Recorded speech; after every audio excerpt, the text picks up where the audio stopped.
प्रिय छात्रों, समांतर श्रेणी चैप्टर का प्रश्नावली 5.2 में अंकित प्रश्नों के हल को लेकर आया हूं। इस पार्ट में प्रश्न संख्या 6 से प्रारंभ करेंगे। इसके पहले का प्रश्न पिछले वीडियो में अवेलेबल है, जिसका लिंक डिस्क्रिप्शन बॉक्स में दिया गया है। तो आइए चलें प्रारंभ करते हैं।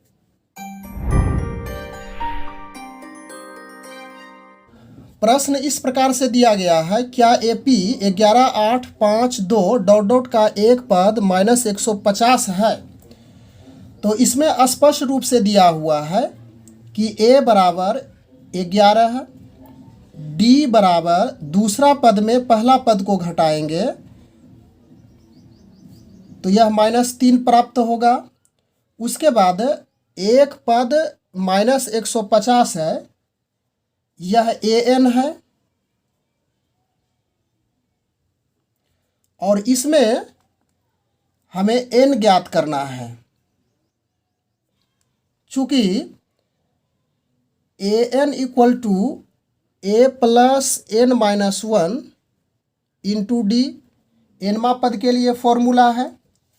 AN -150 है,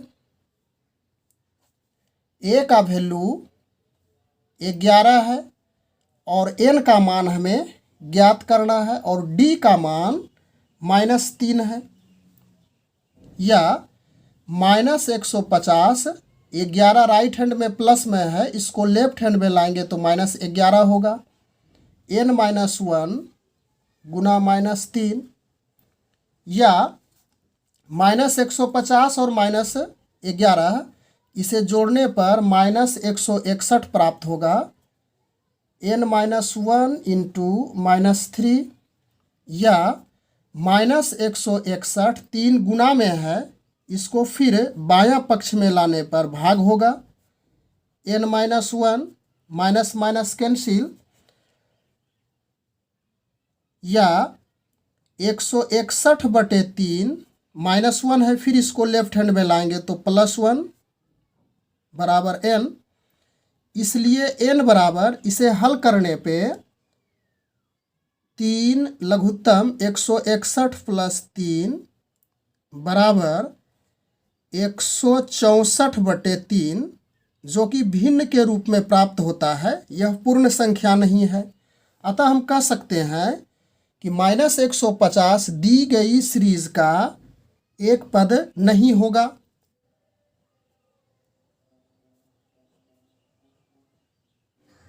प्रश्न संख्या 7 इस प्रकार से है, उस AP का 31वां पद ज्ञात करना है जिसका 11वां पद 38 और 16वां पद 73 है। तो मान लेंगे कि समांतर श्रेणी का प्रथम पद A और सार्व अंतर D है। चूंकि जिसका 11वां पद 38 है, 11वां पद बराबर 38 है। तो स्पष्ट है कि हम लोग बेसिक कॉन्सेप्ट इसका पढ़ चुके थे। 11वां पद A + 10D होगा और यह 38 के बराबर है। इसको समीकरण नंबर 1 मानते हैं और 16वां पद 73 है, 16वां पद बराबर 73।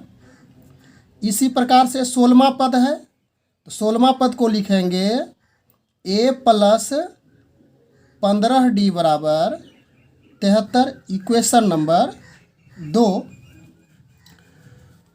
अब समीकरण फर्स्ट तथा सेकंड से A + 10D 38, A + 15D 73। इसका जब हल करेंगे तो घटाने पर करेंगे तो minus A cancel, 15D minus में है और 10D प्लस में है, तो यह घटेगा तो -5D होगा और -73 में से 38 घटाएंगे तो यह 35 होगा, जो कि माइनस में प्राप्त होगा। या D बराबर -35/5 गुना में है तो यह भाग में हो जाएगा राइट हैंड में आने के बाद 5 सते 35 7। डी का वैल्यू 7 प्राप्त हो गया। अब समीकरण फर्स्ट में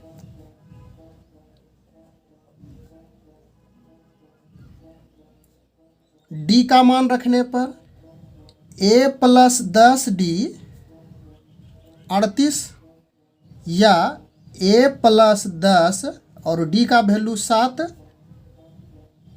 38 हो गया, या a प्लस 10 सते 70 बराबर 38। इसलिए a बराबर 38 प्लस 70 है, राइट हैंड में जाने के बाद -70, और यह -70 में से 38 घटेगा तो -32 प्राप्त होगा। ए और डी दोनों का वैल्यू हमें प्राप्त है। अब हमें निकालना है 31वां पद। तो स्पष्ट है 31वां पद बराबर a प्लस 30d होगा। a प्लस यहाँ पे a का वैल्यू -32 30 गुना और d का वैल्यू यहाँ से प्राप्त करेंगे 7 बराबर -32 प्लस 7 तिया 21 210, और 210 में -32 घटेगा तो यह हमें प्राप्त होगा 178, जो कि 31वां पद को दर्शाता है आंसर। प्रश्न संख्या 8 है कि एपी का 50 पद दिया हुआ है, जिसका तीसरा पद 12 है और अंतिम पद 106 है, और इसका 29वां पद हमें ज्ञात करना है। तो मान लेंगे कि एपी का प्रथम पद ए और सार्व अंतर डी है। तो स्पष्ट है कि तीसरा पद 12 है, तो तीसरा पद बराबर 12, या इसको लिख सकते हैं तीसरा पद को a प्लस 2d बराबर 12, इक्वेशन नंबर फर्स्ट, तथा अंतिम पद 106 है और पदों की संख्या 50 दी गई है। तो यहाँ पे 50वां पद अंतिम पद होगा 106, या तो 50वां पद को लिखेंगे a प्लस 49d बराबर 106, समीकरण सेकंड। अब समीकरण फर्स्ट और सेकंड को हल करने पर, घटाने पर, तो माइनस माइनस माइनस यहाँ पे लिख देना उचित है। घटाने पर ए कैंसिल, प्लस माइनस है, -49 में से +2 घटेगा तो यह प्राप्त होगा -47d, और -106 में से 12 घटाएंगे तो -94, माइनस माइनस कैंसिल, या d बराबर 94/47, क्योंकि यह गुना में इधर भाग हो जाएगा, 47 दूनी 94, इसलिए d बराबर 2 प्राप्त हो गया।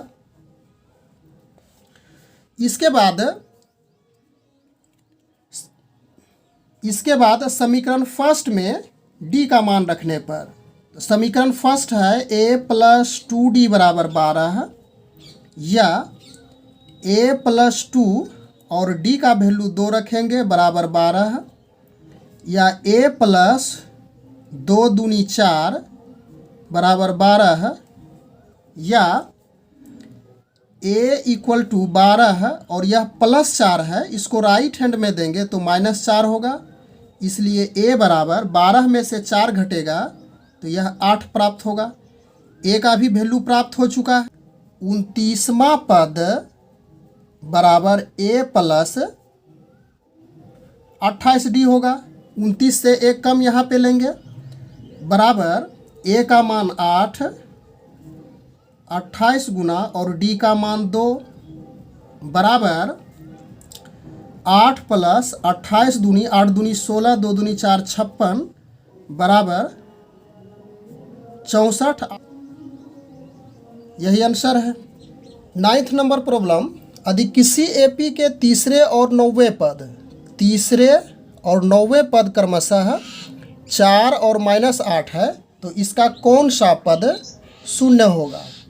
तो मान लेंगे उसी प्रकार से कि एपी का प्रथम पद ए और सार्वअंतर डी है, और यहाँ दिया हुआ है कि तीसरा पद 4 है, तो तीसरा पद बराबर 4, और तीसरा पद को हम लिख सकते हैं a+2d बराबर 4, और यह हो गया इक्वेशन नंबर फर्स्ट। फिर 9वां पद -8 है, तो 9वां पद बराबर -8, और यह हो जाएगा a+8d बराबर -8, इक्वेशन नंबर सेकंड। समीकरण फर्स्ट और सेकंड को हल करने पर चिन्ह परिवर्तन होगा, माइनस प्लस है तो माइनस, माइनस है तो प्लस, यह कैंसिल। -8d में 2d जाएगा तो -6d, और +8 + 4 तो 8 4 12, या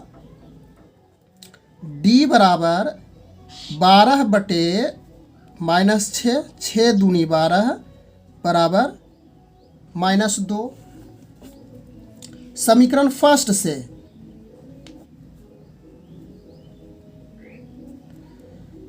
a+2d बराबर 4 है, या a+2 और d का वैल्यू निकाले हैं -2, तो यहाँ पे -2 रखना है बराबर 4, या a प्लस माइनस माइनस 2 दूनी 4 बराबर 4, या a बराबर 4 -4 है, यह राइट हैंड में जाएगा तो +4, इसलिए a बराबर 4 4 8, a का वैल्यू प्राप्त हो गया। d का वैल्यू यहाँ पे हम लोग प्राप्त किए थे, तो इसका कौन सा पद शून्य का रहा है, तो हम लोग मान लेंगे कि इसका nवां पद शून्य है। स्पष्ट है कि an = a + n-1 into D से, तो nवां पद अर्थात an शून्य है, a का वैल्यू 8 प्राप्त हुआ है, n का मान हमें यहाँ पे ज्ञात करना है, और d का मान -2 है। हल करेंगे, +8 है, इसको लेफ्ट हैंड में लाएंगे तो हो जाएगा यह -8, 2 गुना में है -2, तो इधर लाने के बाद भाग लग जाएगा और प्राप्त हो गया इधर n-1, माइनस माइनस कैंसिल, 2 चौक 8, या n-1 = 4, या n = -1 को राइट हैंड में देंगे तो 4 + 1 5।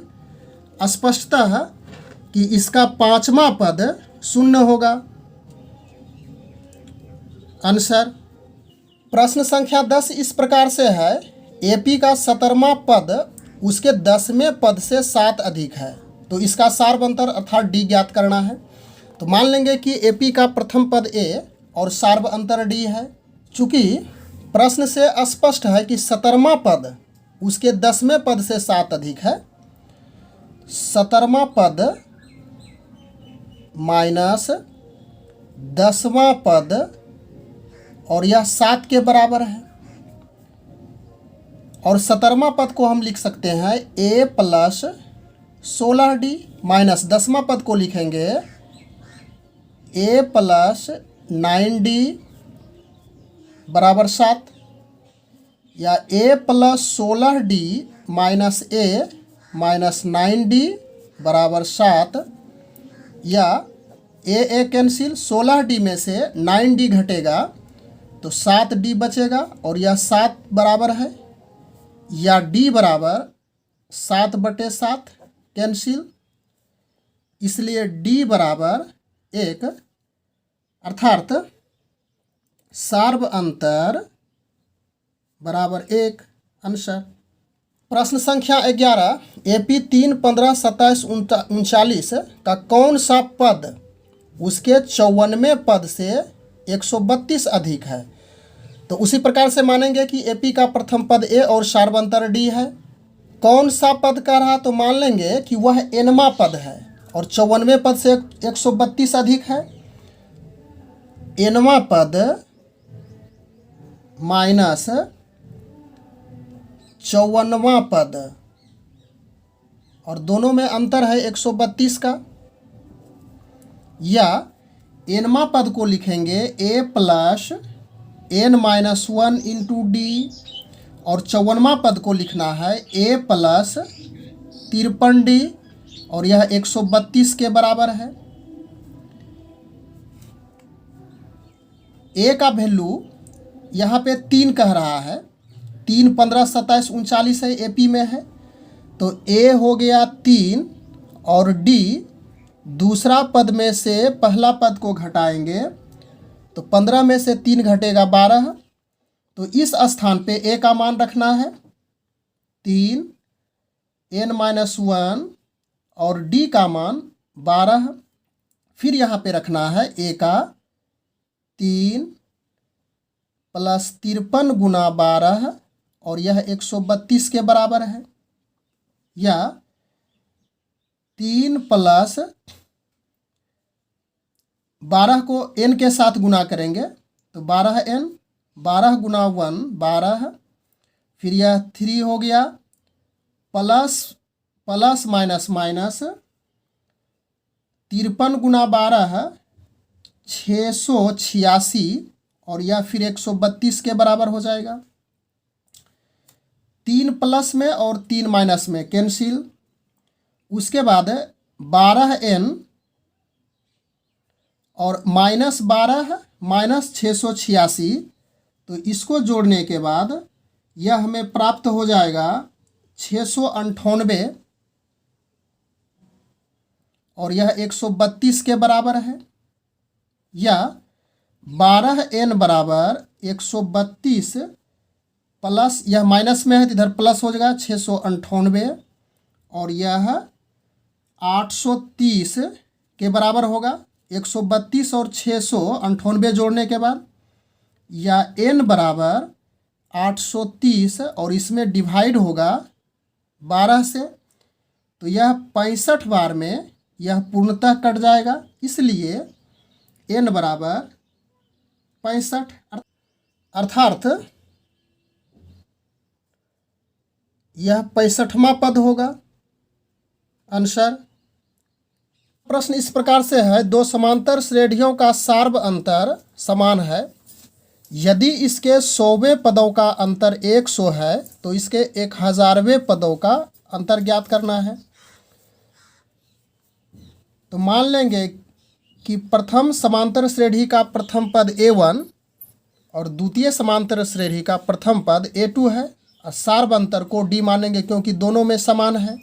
चूँकि 100वां पद लेना है, 100वां पद और माइनस करेंगे 100वां पद में दूसरे समांतर श्रेणी का, तो यह 100 के बराबर होता है। तो 100वां पद को लिखेंगे A प्लस 99D, लेकिन प्रथम पद को यहाँ पे A1 माने हैं तो A1 इसको कर देना है, माइनस फिर इसको लिखेंगे तो A2 द्वितीय श्रेणी का है और द्वितीय श्रेणी का प्रथम पद A2 माने हैं, तो A2 प्लस 99D, D तो समान है और यह 100 के बराबर है। या A1 plus 99D minus A2 minus plus minus 99D, और यह फिर 100 के बराबर होगा। 99D प्लस में है, 99D माइनस में है, तो A1 माइनस A2 बराबर 100। इसे समीकरण 1 मान लेना है। पुनः 1000वें पदों का अंतर लेना है हमें, तो 1000वां पद माइनस 1000वां पद,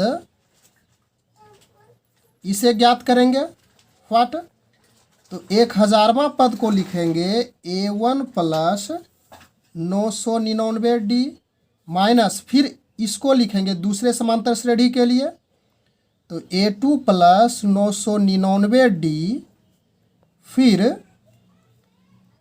A1 plus 999D minus A2 minus plus minus 999D और यह कैंसिल हो गया, तो प्राप्त हो गया A1 माइनस A2। अब समीकरण फर्स्ट से हम A1 माइनस A2 निकाले थे 100, तो इसका वैल्यू रख देंगे A1 माइनस A2 100, जो कि 1000वें पद का अंतर है। यही आंसर हो गया। 13वां प्रश्न है, 3 अंकों वाली कितनी संख्याएं 7 से विभाज्य है? तो 3 अंकों वाली संख्याएं 100 से प्रारंभ होकर वह 999 तक जाएगी, लेकिन 7 से विभाज्य होने वाली संख्या 105 से प्रारंभ होगी, उसके बाद 112 और यह 994 तक जाएगी। तो इसमें प्रथम पद a बराबर 105 है, d 112 में से यानी दूसरा पद में से पहला पद को घटाएंगे तो यह 7 हो जाएगा, और यह 994 an अंतिम संख्या है।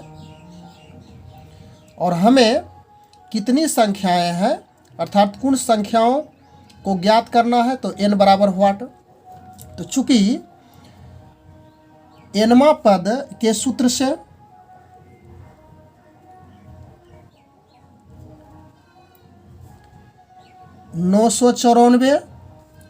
a का मान है 105, n ज्ञात करना है और d का मान है 7, या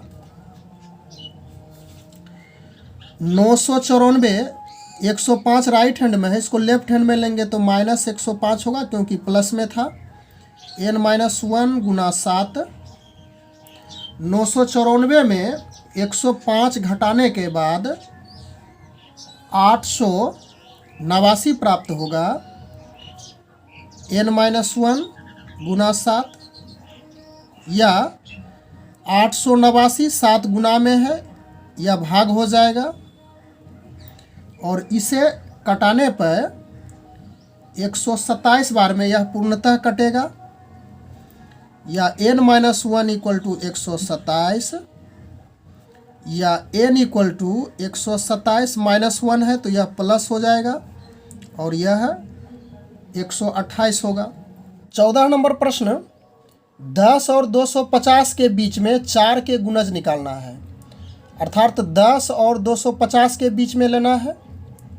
तो 4 का गुणज का मतलब हुआ कि उस संख्या में 4 से पूरी भाग लग जाए, तो यह हो जाएगा 12, 16, 20 और अंत में 248 में पूर्णतः विभाजित होगा। तो स्पष्ट है कि यह a हो जाएगा। d होगा 16 में से 12 घटाएंगे तो 4 प्राप्त होगा और यह 248 an है। n बराबर व्हाट n निर्धारित करना है, तो चूंकि nवां पद 248 यहाँ हो जाएगा, a का मान 12 है, n-1 और d का मान है 4। 248 यह 12 राइट हैंड में प्लस में है, इसको लेफ्ट हैंड में लेने के बाद माइनस होगा। n-1 गुना 4, 248 में 12 घटाने पे 236 प्राप्त होगा, 4 गुना में है तो यह भाग लग जाएगा। n-1 इसे कटाने पे यह 59 बार में कट जाता है, या n-1 बराबर 59 या n बराबर 59 माइनस 1 है तो प्लस 1, 59 एक 60 n का वैल्यू, यही आंसर हो गया। अगला प्रॉब्लम इस प्रकार से है, n के किन मान के लिए दोनों समांतर श्रेणियों 63, 65, 67 और 3, 10, 17 के nवें पद बराबर होंगे। यहाँ पर 2 समांतर श्रेणियाँ दी गई है जिसका nवां पद बराबर है, अर्थात एनवा पद पहली समांतर श्रेणी का और बराबर है एनवा पद दूसरी समांतर श्रेणी का। और पहली समांतर श्रेणी में a1 plus n minus 1 into d1 और दूसरी समांतर श्रेणी में a2 plus n minus 1 into d2। तो चूंकि पहली समांतर श्रेणी के लिए a1 63 हो जाएगा, n माइनस 1 और d 65 में से 63 घटाने के बाद 2 होगा। उसके बाद a2 दूसरी समांतर श्रेणी के लिए तो a2 होगा 3, n माइनस 1 और d 10 में से 3 घटाएंगे तो 7 प्राप्त होगा, या 63 प्लस 3 है, इसको लेफ्ट हैंड में लाने के बाद माइनस 3 होगा। और फिर n माइनस 1 गुना 7 और यह प्लस में इसको राइट हैंड में देने के बाद n माइनस 1 गुना 2 माइनस में हो जाता है। 63 में से 3 घटाने के बाद यह 60 प्राप्त हुआ। फिर n माइनस 1 कॉमन निकाल लेते हैं, यहाँ पे n माइनस 1 बच गया 7 माइनस 2, या 60 इक्वल टू n माइनस 1 गुना 7 में से 2 घटेगा तो यह 5 बच जाएगा। 60 5 गुना में है, इसको लेफ्ट हैंड में लेते हैं तो भाग हो गया, n माइनस 1 कट जाएगा, 12 पंचे 60, इसलिए n माइनस 1 बराबर 12, n बराबर 12 माइनस 1 है तो प्लस होगा, यानी कि यह 13वां पद बराबर होगा। यही आंसर है। वह एपी ज्ञात कीजिए जिसका तीसरा पद 16 है और 7वां पद 5वें पद से 12 अधिक है। तो मान लेना है कि एपी का प्रथम पद ए सार्वंतर डी है, तो इसका तीसरा पद 16 है, तो तीसरा पद बराबर 16। स्पष्ट है कि तीसरा पद को हम लिख सकते हैं a प्लस 2d बराबर 16। फिर 7वां पद 5वें पद से 12 अधिक है, 7वां पद माइनस करेंगे 5वां पद और यह 12 के बराबर है, तो 7वां पद को लिखेंगे a प्लस 6d और 5वां पद को a प्लस 4d, या a plus 6d minus a minus plus minus 4d 12, a cancel, 6d में 4d घटेगा तो 2d, या d इक्वल टू 12/2, इसलिए d बराबर 6 प्राप्त हो गया। अब चूंकि यहाँ पे दिया था कि a प्लस 2d बराबर 16 है, यहाँ से तो a प्लस 2d का वैल्यू रख देंगे 6, 16 a का मान प्राप्त हो जाएगा, 6 दूनी 12, 16, a बराबर 16 माइनस 12, a बराबर 4 प्राप्त हो गया। तो इसमें कह रहा है कि AP ज्ञात करना है, तो प्रथम पद, इसलिए AP बराबर प्रथम पद 4, 4 में D जोड़ेंगे तो 6 4 10, फिर 10 में 6 जोड़ेंगे 16, इस तरह से प्राप्त हो जाता है आंसर। प्रश्न संख्या 17 है AP 3 8 13 डॉट डॉट 253 में अंतिम पद से 20वां पद ज्ञात करना है। 3 8 13 253 है और अंत से पूछा जा रहा है, तो 253 से प्रारंभ करेंगे, 253, और 3 और 8 में 5 का डिफरेंस है, अर्थात 3 में 5 जोड़े तो 8 प्राप्त हुआ। तो इसी प्रकार से 253 के पहले वाली जो संख्या होगी यह 248 होगी और यह 13, 8, 3। तो इसमें ए बराबर 253 होगा, डी बराबर दूसरा पद में पहला पद को घटाएंगे तो 248 माइनस 253 और यह -5 प्राप्त होगा। तो इसका 20वां पद ज्ञात करना है। n बराबर 20 और an इक्वल टू व्हाट। चूँकि nवां पद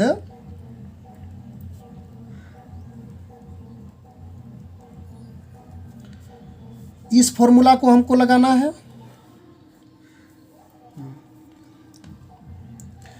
n चूँकि nवां पद का फॉर्मूला इस प्रकार से है, an equal to a plus n minus 1 into D, और an हमें ज्ञात करना है और a का वैल्यू है 253, n का मान है 20 और d का मान है -5।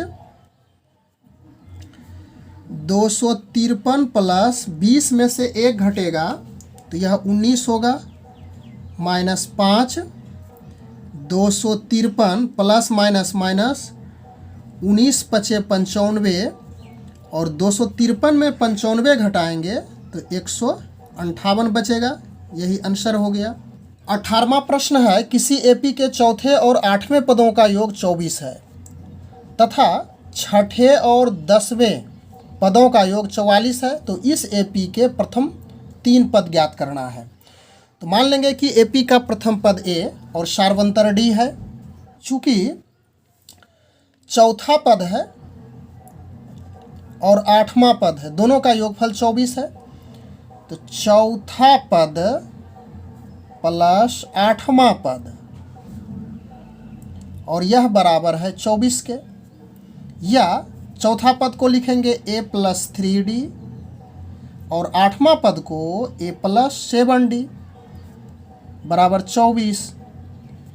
a जुट करके 2a, 7d और 3d, 7 3 10d 24, equation number first. फिर छठा पद और 10वें पदों का योग 44 है, तो छठा पद प्लस 10वां पद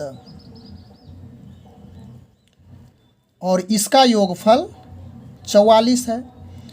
तो छठा पद को लिखेंगे फिर उसी प्रकार से a प्लस 5d और 10वां पद को लिखेंगे a plus 9d equal to 44।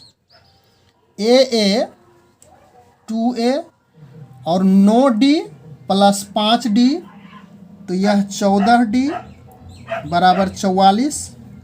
यह इक्वेशन नंबर सेकंड होगा। अब इक्वेशन फर्स्ट और सेकंड से घटाने पर माइनस माइनस माइनस कैंसिल हो जाएगा। -14d में 10d घटेगा तो यह -4d बराबर -44 में से 24 घटाएंगे तो -20, माइनस माइनस कैंसिल, या d बराबर 20, 4 गुना में है भाग लग जाएगा, 4 पंचे 20, इसलिए d बराबर 5 प्राप्त हो गया। अब समीकरण 1 में d का मान रखेंगे, a का मान प्राप्त हो जाएगा। 2a 10 गुना d का मान 5, 24, 2a 10 पचे 50 बराबर 24, या 2a बराबर 24 और यह हो जाएगा -50 प्लस उधर जाने के बाद माइनस में 2a बराबर 50 में से 24 घटाएंगे तो 26 प्राप्त होगा। इसलिए a बराबर 26/2 भाग लगेगा 13 दूनी 26 13 अर्थात a इक्वल टू 13। अब स्पष्ट हो चुका है कि a 13 है, यानी कि पहला पद 13 है। तो हमें यहाँ पे 3 पद ज्ञात करना है। तो 13 हो गया पहला पद। दूसरा पद में 13 में d जोड़ेंगे 5, तो 13 5 18, फिर 18 में 5 जोड़ेंगे 23। इस प्रकार से समांतर श्रेणी प्राप्त हो जाएगा। पर थोड़ा सा मिस हो चुका है। -50 में से 24 घटाने के बाद जो 26 प्राप्त हुआ यह माइनस में प्राप्त होगा, तो माइनस, यह माइनस हो जाएगा, तो a का वैल्यू माइनस आ गया। इसलिए AP के 3 पद हो जाएगा। प्रथम पद -13, दूसरा पद में 5 जोड़ेंगे तो 13 में से 5 घट जाएगा तो -9, फिर दूसरा पद में फिर 5 जोड़ेंगे तो यह -3। इस प्रकार से आंसर। 19 नंबर प्रश्न है, सुब्बा राव ने 1995 में 5,000 रुपये के मासिक वेतन पद कार्य प्रारंभ किया और प्रत्येक वर्ष 200 रुपया की वेतन वृद्धि प्राप्त की। किस वर्ष में उसका वेतन 7,000 रुपया हो जाएगा? तो स्पष्ट है कि 1995 में 5,000 रुपया से प्रारंभ किया, तो यह हो गया ए, यानी कि प्रथम पद हो गया AP का। उसके बाद D, प्रत्येक वर्ष 200 रुपया की वृद्धि हो रही है, तो यह D हो गया। और अंत में 7,000 रुपया प्राप्त हो जाता है, तो यह TAN अर्थात एनवा पद है, 7,000 रुपया। तो पूछा जा रहा है कि किस वर्ष अर्थात n बराबर व्हाट। तो चूंकि AN बराबर A plus n-1 into D, तो AN है 7,000, A है 5,000, n हमें ज्ञात करना है, और D है 200। 7,000 प्लस में है, लेफ्ट हैंड के इधर लाने के बाद माइनस हो गया, n-1 200। 7,000 में से 5,000 घटाएंगे तो यह 2,000। 200 गुना में है, इसको बायां पक्ष में लाएंगे तो भाग लगेगा, n-1 10 बार में कटता है, n-1 बराबर 10, इसलिए n इक्वल टू 10 प्लस 1 11। यही आंसर है। इस प्रश्नावली का अंतिम हिसाब है, रामकली ने किसी वर्ष के प्रथम सप्ताह में 5 रुपया की बचत की और फिर अपनी साप्ताहिक बचत 1.75 रुपया बढ़ाती गई। यदि 9वें सप्ताह में उसकी साप्ताहिक बचत 20.75 रुपया हो जाती है तो n ज्ञात करना है। तो प्रथम सप्ताह में 5 रुपया की बचत करती है, तो यह A है, यानी कि प्रथम पद समांतर श्रेणी का। उसके बाद अपनी साप्ताहिक बचत 1.75 रुपया बढ़ाती गई, अर्थात यह पदांतर है। D बराबर 1.75 रुपया और उसकी साप्ताहिक बचत 20.75 रुपया हो जाती है 9वें सप्ताह में, तो यह हो गया AN। तो इसमें कितने सप्ताह में अर्थात n हमें ज्ञात करना है। तो चूंकि nवा पद के सूत्र से AN है 20.75, A है 5, n तो ज्ञात करेंगे, और D है 1.75। तो 20.75, 5 लेफ्ट हैंड में लेंगे तो माइनस होगा, n-1 1.75। 20.75 में 5 घटाएंगे तो 15.75 प्राप्त होगा, और 1.75 गुना में है तो इसको लेफ्ट हैंड के लाने के बाद भाग लग जाएगा, n-1 पॉइंट पॉइंट कैंसिल। यह इस प्रकार से प्राप्त हो गया 1575 बटे 175 बराबर n-1, और इसे 175 नमा 1575 से कटेगा। या n-1 बराबर 9, इसलिए n बराबर 9 + 1 अर्थात 10 सप्ताह में उसका बचत 20.75 रुपया हो जाएगा। आंसर